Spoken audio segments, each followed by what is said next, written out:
Welcome back to my channel Gyanpath academy 5. तर आजच्या व्हिडिओमध्ये आपण TETचा सिलेबस आणि टीबद्दल मी तुम्हाला काही माहिती ह्या व्हिडिओमध्ये डिस्कस करणार आहे. सो जर TETचे अभ्यास किंवा प्रिपरेशन करत असाल तर हा व्हिडिओ नक्कीच तुमच्यासाठी महत्त्वाचा राहणार आहे. So let's begin. सो TETबद्दल जर आपण डिस्कस केलं तर TET हे जे आहे ते 2 लेवल्समध्ये एक्झाम होते. ओके, सो आपण जर लेवल 1 हा बघितला, ओके, सो लेवल 1 आणि लेवल 2. लेवल 1 हा जो असतो तो 1 ते 5वीसाठी असतो. ठीक आहे, त्याला आपण पेपर 1 पण म्हणतो. ओके, आणि लेवल 2 म्हणजे 8वी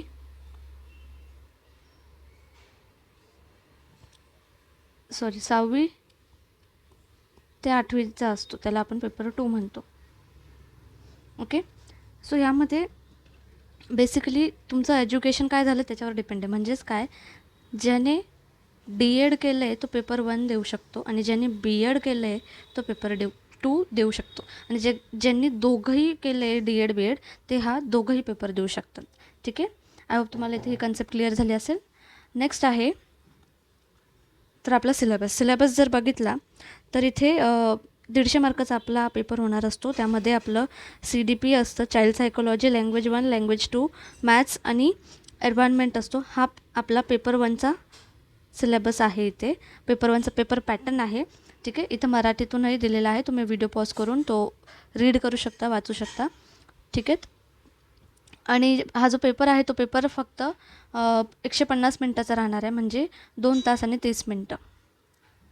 ठीक आहे, प्रत्येक जे विषय आहेत ते 30-30 मार्काचे राहणार आहेत. MCQ बेस्ड हा क्वेश्चन पेपर राहणार आहे. नेक्स्ट इथं बघितलं तर पेपर 2 जो की अप्पर प्रायमरी लेवल असतो 6 to 8साठी, त्यालाही देखील सेम वेळ कालावधी दिलेला आहे. यामध्ये CDP असतो, लँग्वेज 1, लँग्वेज 2 असतो. त्यानंतर सायन्स, मॅथ्स किंवा SST. तुमचा जर सायन्स हा विषय असेल तर तुम्ही सायन्स मॅथ्स देणार, जर SST असेल तो SST देणार. ठीक आहे, आणि हे जे 2 सब्जेक्ट असतात म्हणून तो 60 मार्क्सचे ते 2 सब्जेक्ट होतात इथे, आणि SSTसुद्धा 60 मार्क्सचा असतो. ठीक आहे, असे मिळून हे 150 मार्काचा हा पेपर असतो. नेक्स्ट इथे आता आपण सिलेबस डिस्कस करणार आहे. ग्रेड 1 to 5साठी जर आपण बघितलं तर इथे पार्ट 1 आणि पार्ट 2 असं म्हटलेलं आहे, ज्यामध्ये आपल्याला लँग्वेज 1 आणि लँग्वेज 2 कशी चूज करता येईल त्याबद्दल इथे थोडं डिस्कशन केलेलं आहे. सो TET ही महाराष्ट्राची असल्यामुळे लँग्वेज 1 इथं मराठी म्हटलं आहे. उदाहरणासाठी तुम्ही जर इंग्लिश मीडियम किंवा सेमी इंग्लिश मीडियमचे कॅन्डिडेट असाल तर तुम्ही लँग्वेज 1 इंग्लिश चूज करून लँग्वेज 2 मराठी देखील चूज करू शकतात. ओके, तसेच ऑप्शन इथे खाली दिलेले आहेत. इथे ऑब्लिक असं म्हटलेलं आहे, म्हणजे तुम्हाला इथे चूज करायचं आहे.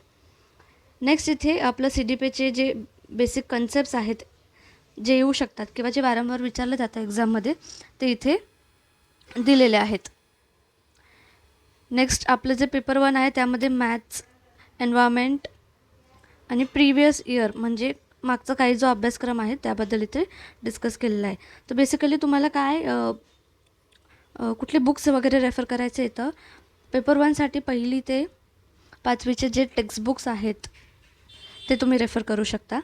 ओके, आणि पेपर 2साठी देखील 6वी ते 8वी किंवा तुम्ही 10वीपर्यंतसुद्धा टेक्स्टबुक रेफर करू शकतात. बेसिकली जेव्हा सायन्स मॅथ्स रिलेटेड असतं त्यावेळेस तुम्ही 10th जर वाचलात तर व्हेरी गुड, म्हणजे तुम्ही सगळे सम्स किंवा जे क्वेश्चन्स आहेत ते इझिली सॉल्व्ह करू शकतात. ठीक आहे, नेक्स्ट इथे पेपर 2चा सिलेबस दिलेला आहे. मॅथ्स सायन्ससाठी इथे कंबाईन सिलेबस आहे. फक्त मॅथ्स ज्याचा ऑप्शनल सब्जेक्ट असतो तो फक्त 60 मार्काचा मॅथ्स इथे दिलेला आहे. त्यानंतर SST दिलेला आहे आणि प्रिव्हियस जे आहे क्वेश्चन्स किंवा जो आधीचा जो क्वेश्चन पेपर होता त्या बेसिसवर इथे प्रिव्हियस करिक्युलम म्हणून मी इथे छोटा पॉईंट ॲड केलेला आहे. सो जर तुम्हाला TETचा अभ्यास जर करायचा असेल, तुम्हाला सिम्पल नोट्स आणि डायरेक्ट इम्पॉर्टंट क्वेश्चन्स नोट्स आणि प्रिव्हियस इयरचे जे सोल्युशन क्वेश्चन पेपर जे आहेत ते जर हवे असतील तर तुम्ही लवकरात लवकर चॅनलला लाईक, शेअर, सबस्क्राईब करा. सबस्क्रायबर जर वाढले 500पर्यंत तर नक्कीच आपण तो व्हिडिओसुद्धा प्रोव्हाइड करू. येणारा नेक्स्ट व्हिडिओ जो असणार आहे तो आपण TETचा फॉर्म कसा फिलअप केला जातो त्यावर असेल. So thanks for watching, share the video and subscribe the channel. Thank you.